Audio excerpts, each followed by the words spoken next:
स्वागत है आप सभी का। आप देख रहे हैं गंगा सवेरा, मैं हूं आपके साथ जया मिश्रा। नमस्कार, वेरी गुड मॉर्निंग, सुप्रभात। आप सभी का बहुत स्वागत है हमारे खास कार्यक्रम गंगा सवेरा में। आपके साथ हूं मैं दीपा बाफिला। यूपी उत्तराखंड से जुड़ी हर खबर आपके सामने हम रखेंगे। बिल्कुल दीपा, और हर जरूरी खबर अपने दर्शकों को दिखाएंगे। तो चलिए फौरन शुरू करते हैं हमारा खास बुलेटिन गंगा सवेरा।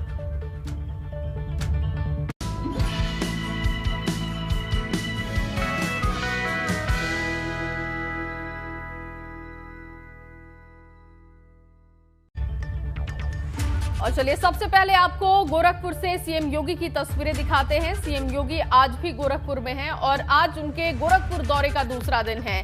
सीएम योगी ने आज बाबा गोरक्षनाथ को खिचड़ी चढ़ाई है, जिसकी तस्वीरें हम आपको दिखा रहे हैं। बिल्कुल जया, सीएम योगी ने विधि विधान से पूजा अर्चना यहाँ पर की, उसी की तस्वीरें आपके सामने हैं। आपको बता दें कि यहाँ 15 जनवरी से अगले 1 महीने तक खिचड़ी का मेला चलता है और भारी संख्या में श्रद्धालु यहाँ पर पहुंचते हैं जो खिचड़ी चढ़ाते हैं। सीएम योगी ने जब वहां पर पूजा अर्चना की सुबह सुबह, उसी वक्त की तस्वीरें आपके स्क्रीन पर हम रख रहे हैं।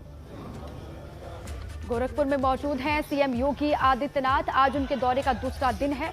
ठंड बहुत ज्यादा, लेकिन ठंड के बीच में भी श्रद्धालु अलग अलग हिस्सों से महीने भर यहां पर पहुंचते हैं और खिचड़ी चढ़ाते हैं बाबा गोरक्षनाथ को। और ये परंपरा सदियों से दीपा चली आ रही है और हर साल मुख्यमंत्री मंदिर पहुंचते हैं, गोरक्षनाथ मंदिर पहुंचकर वो खिचड़ी चढ़ाते हैं। यही परंपरा चली आ रही है, जिसका आज भी मुख्यमंत्री निर्वहन करते हैं।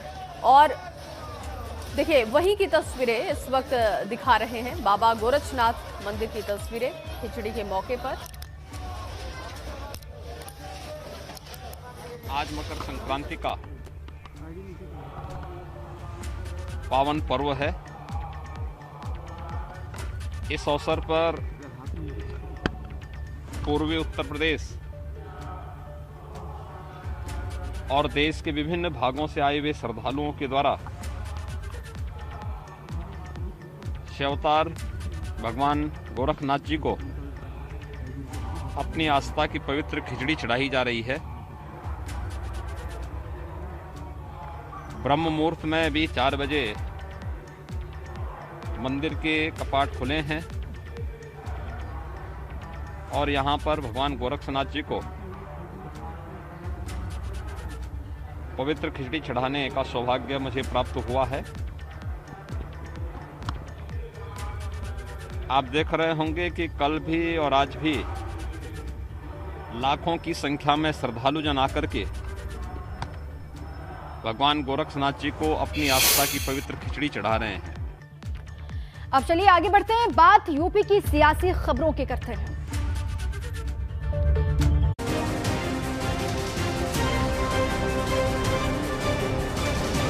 विजय तिलक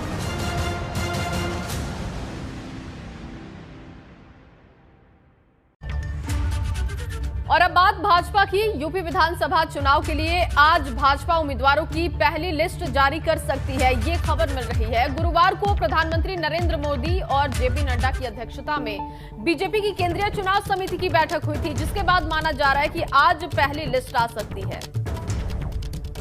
बैठक में शुरुआती 3 चरणों के चुनाव के लिए उम्मीदवारों के नामों पर चर्चा हुई थी और सूत्रों से मिली जानकारी के मुताबिक गुरुवार को हुई बीजेपी की केंद्रीय चुनाव समिति की बैठक के दौरान शुरुआती 3 चरणों के उम्मीदवारों के नामों पर विचार किया गया। ये बड़ी जानकारी आपको दे रहे हैं।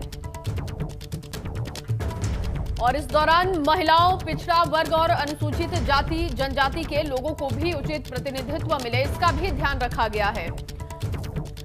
सूत्रों से जानकारी ये भी मिली है कि इन 170 सीटों में से 15 से 20% मौजूदा विधायकों के टिकट कट सकते हैं। जानकारी ये पुख्ता है और शुरुआती 3 चरणों में मौजूदा मंत्रियों में से लगभग सभी अपनी अपनी सीटों से ही चुनाव लड़ेंगे। ये भी अहम जानकारी है। और किसका पत्ता कटने वाला है, कौन रहेगा आगे कंटिन्यू, इसको लेकर सभी की धड़कनें बढ़ी हुई हैं उत्तर प्रदेश में। वो बीजेपी के तमाम दिग्गज जो अपने स्तर पर लगातार दावेदारी कर रहे हैं, उनका टिकट रहेगा या जाएगा, इसका फैसला जल्द ही हो सकता है।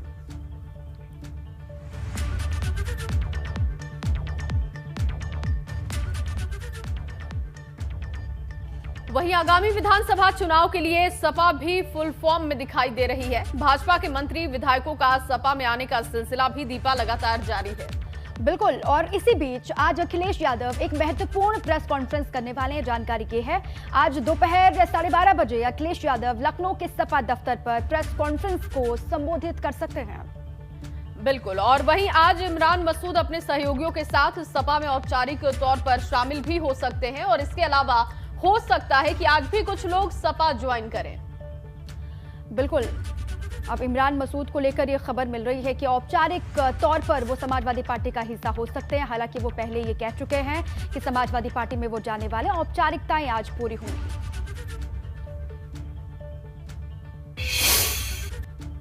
और दीपा, इसके अलावा आज बहुत अहम दिन है क्योंकि आज बसपा सुप्रीमो मायावती का जन्मदिन है और बीएसपी कार्यालय में ये जन्मदिन मनाया जाएगा।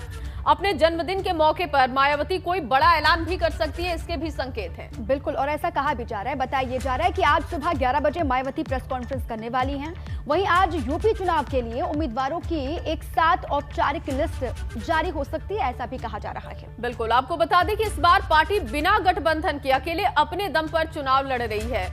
वहीं साथ ही आपको ये भी बताएं कि मायावती ने पार्टी कार्यकर्ताओं से कहा है कि वो उनके जन्मदिन को जन कल्याणकारी दिवस के रूप में मनाए। बिल्कुल, कोविड है और इसीलिए सीमित रखा गया है कार्यक्रमों को। भव्य स्तर पर, बड़े स्तर पर कार्यक्रम नहीं होंगे, कोविड का भी ख्याल रखा गया है। लेकिन ये कहा जा रहा है, देखिए आज क्या ऐलान करेंगे मायावती, जन्मदिन के मौके पर बड़ा ऐलान कर सकती है, ये कहा जा रहा है। और साथ ही आज सुबह 11 बजे का वक्त है, मायावती प्रेस कॉन्फ्रेंस करने वाली है। जया, इसी पर सभी की निगाहें टिकी हुई हैं। आज उम्मीदवारों की एक लिस्ट कहा यह जा रहा है कि जारी हो सकती है। बिल्कुल, और इस बार बिना गठबंधन के चुनाव लड़ रही है बीएसपी, तो ऐसे में चुनौतियां बहुत ज्यादा है मायावती के लिए। लेकिन उन्होंने कहा है कि उनकी रणनीति अलग है, वो पार्टियों को देखकर अपनी रणनीति नहीं बनाती हैं, बल्कि वो अपना रोड मैप खुद पहले से तैयार करके रखी हुई हैं और उसी रोड मैप पर वो चल रही हैं। उसी रणनीति के तहत चुनावी मैदान में वो उतरेंगी, इस बात के संकेत उन्होंने पहले दिए थे। अब जन्मदिन है आज मायावती का, क्या तैयारी वो करने वाली हैं, जन्मदिन के मौके पर क्या बड़ा ऐलान कर सकती हैं, प्रेस कॉन्फ्रेंस आज वो करने वाली है जया। और इसी पर जानकारी लेते हैं, रतीश त्रिवेदी जुड़ चुके हैं लखनऊ से हमारे साथ, सीधे उन्हीं का रुख कर लेते हैं। रतीश, आज चूंकि बसपा सुप्रीमो मायावती का जन्मदिन भी है और ये कहा जा रहा है कि कुछ बड़ा ऐलान वो उम्मीदवारों की लिस्ट को लेकर भी जारी कर सकती है या फिर कुछ बड़ा आज हो सकता है, क्या जानकारी आपके पास?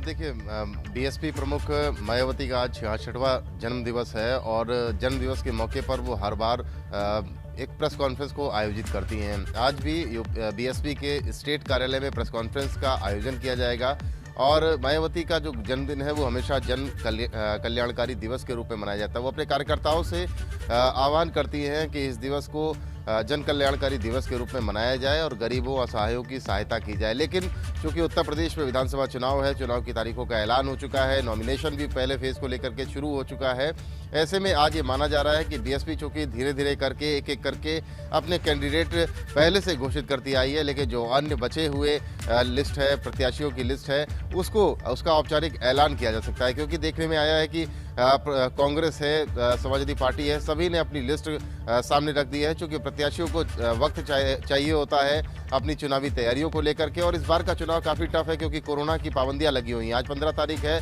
चुनाव आयोग ने पहले से पाबंदियां प्रचार पर लगा रखी हैं और ये माना जा रहा है कि कोरोना के केसेस जैसे बढ़ रहे हैं और पाबंदियां लगेंगी। ऐसे में तैयारी के लिए और ज़्यादा वक्त चाहिए होता है। आज अपने जन्मदिवस के मौके पर यह माना जा रहा है कि मायावती तमाम उन प्रत्याशियों को की लिस्ट जारी कर सकती है और उनको चुनावी तैयारियों का मौका दे सकती है, क्योंकि बीएसपी का साफ तौर पर कहना है कि वो सर्वजन हिताय और सर्व समाज के काम को लेकर के ही सब पूरे समाज के सामने जा रही है, जनता के सामने जा रही है। इस बार का चुनाव इसलिए भी टफ होगा मायावती के लिए क्योंकि खुद वो चुनावी मैदान में होंगी, कोई गठबंधन नहीं है, तो ऐसे में इसलिए भी ये चुनाव बहुत उनके लिए टफ होने जा रहा है। रतीश, लेकिन समाजवादी पार्टी की तरफ से आज प्रेस कॉन्फ्रेंस भी होने जा रही है, अखिलेश यादव प्रेस कॉन्फ्रेंस करने वाले हैं, क्या उम्मीद जताई जा रही है आज के प्रेस कॉन्फ्रेंस में, क्या खास रहेगा? और जानकारी इस बात की भी है कि कुछ और लोग आज पार्टी ज्वाइन कर सकते हैं। देखिए, उत्तर प्रदेश की सियासत में समाजवादी पार्टी का हाल इस वक्त वैसा ही है कि दोनों हाथों में लड्डू हैं। समाजवादी पार्टी की तरफ हर दल का नेता खुद निगाह कर रहा है और ऐसा माना जा रहा है कि हर व्यक्ति, हर नेता चाह रहा है कि समाजवादी पार्टी के राष्ट्रीय अध्यक्ष अखिलेश यादव का उन्हें आशीर्वाद मिल जाए और वो समाजवादी पार्टी ज्वाइन करके हुए उस समाजवादी पार्टी की टिकट पर चुनाव लड़ लें। तमाम नेता, बड़ी टीम स्वामी प्रसाद मौर्य के साथ कल भारतीय जनता पार्टी से बागी होते हुए समाजवादी पार्टी में ज्वाइन की है और आज बड़ी उम्मीद लगाई जा रही है, क्योंकि इमरान मसूद बड़ा नाम है पश्चिमी यूपी का और कांग्रेस का चोला छोड़ चुके हैं, समाजवादी पार्टी का दामन थामने जा रहे हैं और आज उम्मीद लगाई जा रही है कि आज इमरान मसूद अखिलेश यादव की उपस्थिति में समाजवादी पार्टी के रंग में रंगेंगे, लाल टोपी पहनेंगे और उसके बाद पश्चिमी यूपी में समाजवादी पार्टी को और ज्यादा मजबूती देने का आह्वान करेंगे, अपील करेंगे। ऐसे में अपने समर्थकों के साथ वो ज्वाइनिंग कर सकते हैं। 12:30 बजे सपा दफ्तर पर इसका आज एक प्रेस कॉन्फ्रेंस को आयोजन किया गया है और जैसा कि पहले भी कहा गया है कि समाजवादी पार्टी के राष्ट्रीय अध्यक्ष अखिलेश यादव द्वारा कि लगातार बीजेपी को कमजोर करेंगे। ठीक है रतीश, दोनों प्रेस कॉन्फ्रेंस जो होनी है वो बहुत अहम है, एक मायावती की और साथ ही अखिलेश यादव की। दोनों की प्रेस कॉन्फ्रेंस पर लगातार आपसे अपडेट लेंगे। फिलहाल पूरी जानकारी के लिए आपका बहुत शुक्रिया।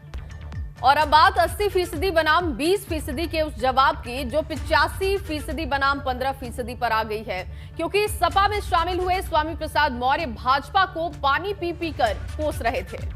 बिल्कुल जया, और उन्होंने सीएम योगी के 80% बनाम 20% वाले बयान पर पलटवार करते हुए कहा कि ये लड़ाई 85% बनाम 15% की है, जिसमें 85% सपा की तरफ है और जो कि 15% है उसमें भी बंटवारा होने वाला है।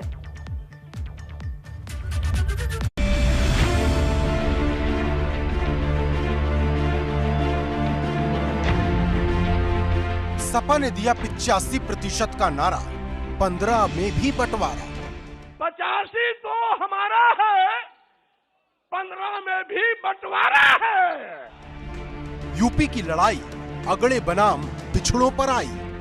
सरकार बनावे दलित और पिछड़े और मलाई खावे वो लोग अगड़े 5% लोग।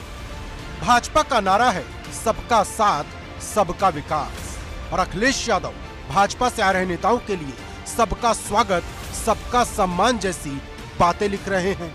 लेकिन ये नारे राजनीतिक चेतना जगाने के लिए अच्छे हैं, पर यूपी की लड़ाई में इनका कोई सरोकार नहीं बचा, क्योंकि सीएम योगी ने जो बात 80 बनाम 20% के साथ शुरू की थी वो अब 85 बनाम 15 पर आ गई है। 80 बनाम 20 का होगा, 80% समर्थन एक तरफ होगा, 20% दूसरी तरफ होगा और मुझे लगता 80% सकारात्मक ऊर्जा के साथ आगे बढ़ेंगे। 20% हमेशा विरोध किए हैं, विरोध करेंगे, लेकिन सत्ता बीजेपी की आएगी। मैं कहना चाहता हूं, आप कहते हो नारा दे रहे हैं 80 और 20 का, और मैं ये कहता हूं 80-20 नहीं, अब तो होगा 15 और 85 का।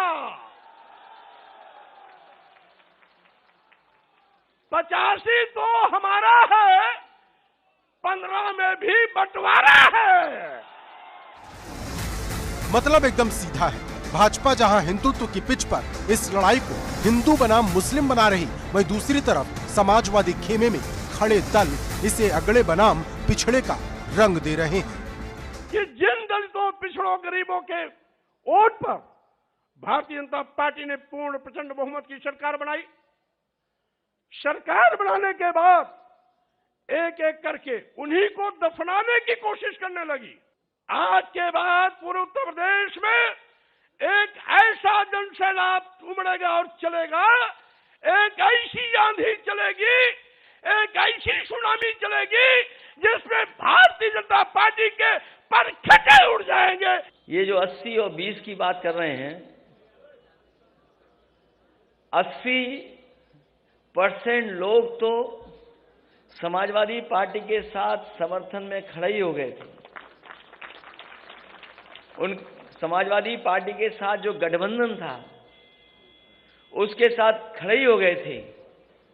और जिन जिन लोगों ने आज मंच को देखा होगा, इस मैदान को देखा होगा और स्वामी प्रसाद मौर्य जी की बात सुनी होगी, 20% भी उनके खिलाफ हो गए होंगे। समाजवादी पार्टी लगातार ये मैसेज दे रही है कि 2017 में भाजपा ने चुनाव पिछड़ों के नाम पर लड़ा, लेकिन योगी को मुख्यमंत्री बना दिया। चर्चा किया था मुख्यमंत्री होंगे या तो केशव प्रसाद मौर्य या तो स्वामी प्रसाद मौर्य। पहले गाजीपुर से स्काई लैब उतारने की कोशिश की गई। स्काई लैब यहां आते आते बीच में ही ब्लास्ट हो गया।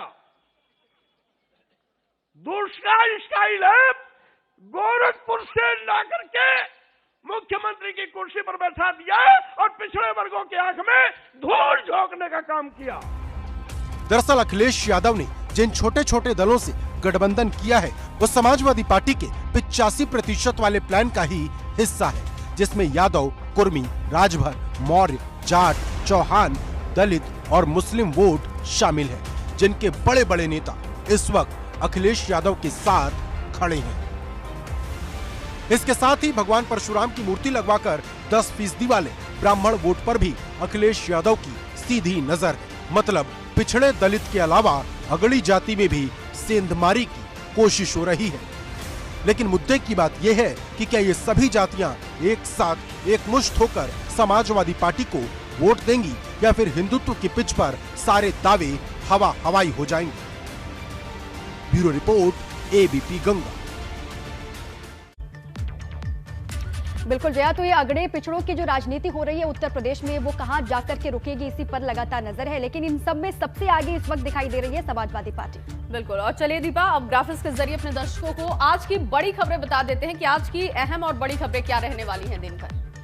बिल्कुल, आज बड़ी खबरें क्या कुछ होंगी। चुनावी खबरों के बीच हमारी नजर उन अहम खबरों पर भी लगातार बनी रहती है जो दर्शकों तक पहुंचनी बहुत जरूरी होती है, ताकि कोई भी खबर हमारे दर्शकों तक पहुंचने से छूटे ना। Over to you Jaya. बिल्कुल दीपा, क्योंकि आज तो समाजवादी पार्टी की तरफ से प्रेस कॉन्फ्रेंस होने जा रही है, इस खबर पर दिन भर नजर होगी। लेकिन उसके अलावा भी कुछ खबरें हैं। दिल्ली से बड़ी खबर है। दिल्ली की सीमा पर साल भर चले किसान आंदोलन के समापन के करीब 1 महीने बाद आज पहली बार संयुक्त किसान मोर्चा की बैठक होने जा रही है। सुबह 11 बजे का समय बताया जा रहा है। बैठक कजारिया टाइल्स सिंघू बॉर्डर पर उसी जगह बुलाई गई है जहां साल भर से एसकेएम के नेता मिलते रहे हैं। इसके अलावा यूपी में कोरोना के केसों में लगातार इजाफा देखने को मिल रहा है और पिछले 24 घंटे की अगर हम बात करते हैं तो कोरोना के 16,016 नए मामले रिकॉर्ड किए गए।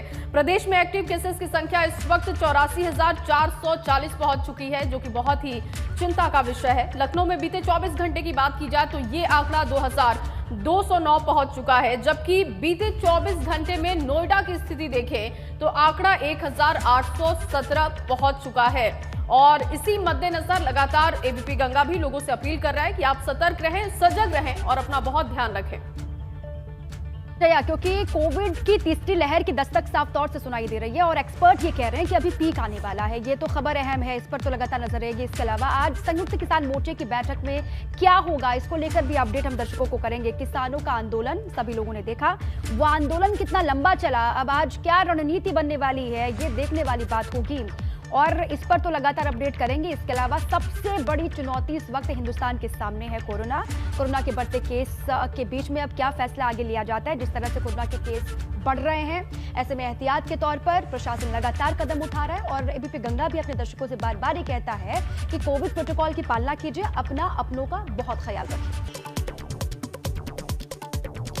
जेवर से रालोद के प्रत्याशी अवतार भड़ाना पहुंचे मेरठ, मीडिया से कहा इस बार सिर्फ गठबंधन की सरकार ही उत्तर प्रदेश में बनेगी। भाजपा ने समाज के हर तबके को नाराज किया।